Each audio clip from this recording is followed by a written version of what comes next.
When people start learning German, they often imagine that if they just grind through enough vocabulary lists or grammar drills, fluency will just magically appear. But let me ask you, how many of you have done Duolingo for 200 days straight and still freeze when someone asks you a simple question in German? Yeah, that's what I thought. Today, we're going to move beyond the daily grind and start thinking bigger. I want you to build your own German learning ecosystem. Not just a plan, but a living, breathing environment where German isn't just something that you study, but something that you live in. The daily grind versus the ecosystem mindset.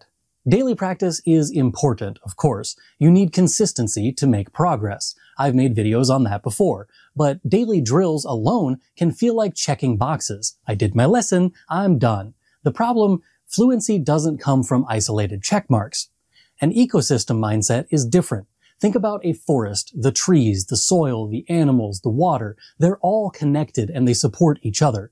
Your German learning can work in the same way. Instead of just doing flashcards, you connect with what you're learning in your textbook and what you hear in a podcast, what you say to a friend, and what you watch on Netflix. Suddenly, German isn't a chore, it's a world you step into. Deconstructing your German learning DNA.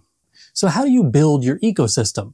First, you need to understand your own learning DNA. What does it look like when you're actually learning something?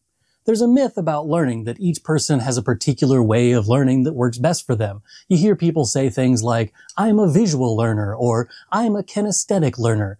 This is dumb. I laugh every time I hear it. Brains don't work like that. If you think you are a visual learner and you just look at an image and the vocab word together with it, you will forget that vocab word.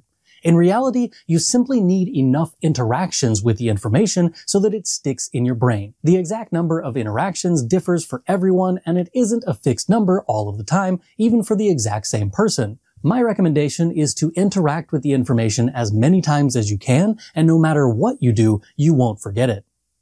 What do I mean by this? When you see a sentence for the first time that introduces a new word or phrase that you want to learn, pick up the sentence and play around with it. Read it out loud, write it down, say it out loud while you're writing it. Make flashcards with it, including the sentence that exemplifies how to use it. Find a picture to go with it and make yourself think of that image every time you hear, read, or see that word. Sing the sentence in the style of a 90s TV infomercial jingle. Find more ways for your brain to interact with the information.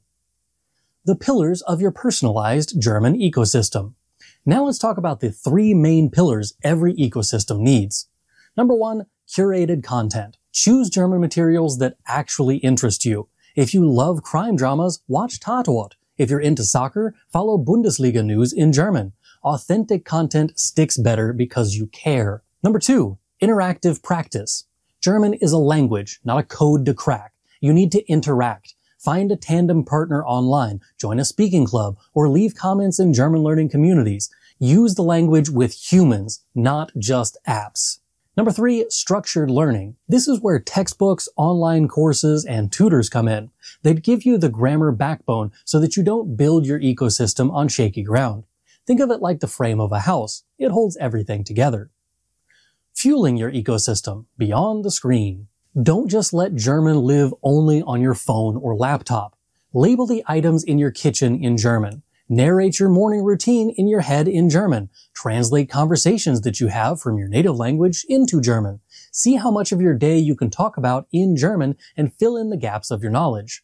Listen to German music. Cook a German recipe. Dive into German history or art. Mindset and motivation. Plateaus happen. You'll make mistakes. That's not failure. That's fertilizer for your ecosystem. The more mistakes you'll make, the more growth you'll see. Evolving your ecosystem, growth and sustainability. The best ecosystems evolve. As your skills grow, so should your resources. Maybe start with children's books, but later move on to novels. Maybe you begin with slow German podcasts and end up with political debates. Celebrate the little wins. The first time that you order food without switching back into English. The first German joke that you laugh at. The first dream you have in German. Those are signs of an ecosystem that is thriving. And remember, fluency isn't a finish line, it's a lifestyle. When you create a German learning ecosystem that adapts with you, you're not just studying German, you're living it. So what's one more thing that you could add to your German learning ecosystem today? A podcast? A sticky note on your fridge? A German song on your playlist? Tell me in the comments down below. And if you want structured lessons that fit right into your ecosystem, check out my courses in the Deutschlerner Club. They'll give you the framework while you fill in the world around it.